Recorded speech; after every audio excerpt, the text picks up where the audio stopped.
16 জন ছাত্রদের একটি গ্রুপ দ্বারা প্রাপ্ত নম্বরের গড় হলো 20। একজন ছাত্র গ্রুপ ছেড়ে দেয়, যার ফলে অবশিষ্ট ছাত্রদের গড় 21-এ উঠে যায়। কিন্তু অন্য একজন ছাত্র যোগ হয়, যার ফলে গ্রুপের গড় সামান্য কমে 20.5-এ দাঁড়ায়। যে ছাত্রটি গ্রুপ ছেড়ে দেয় এবং যে যোগদান করে তাদের প্রাপ্ত নম্বরের গড় কত ছিল? দেখো, প্রথমে 16 জন ছাত্র ছিল এবং তাদের গড় দেওয়া হয়েছিল 20, অর্থাৎ মোট কত হবে? 320।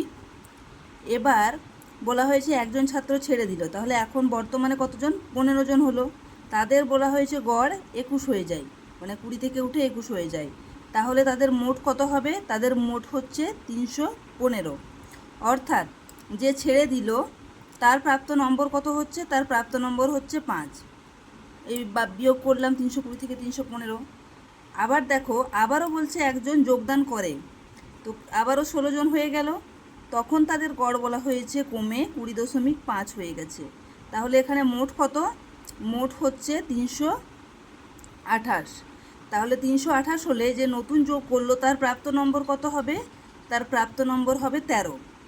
328 থেকে 315 বিয়োগ দিলাম।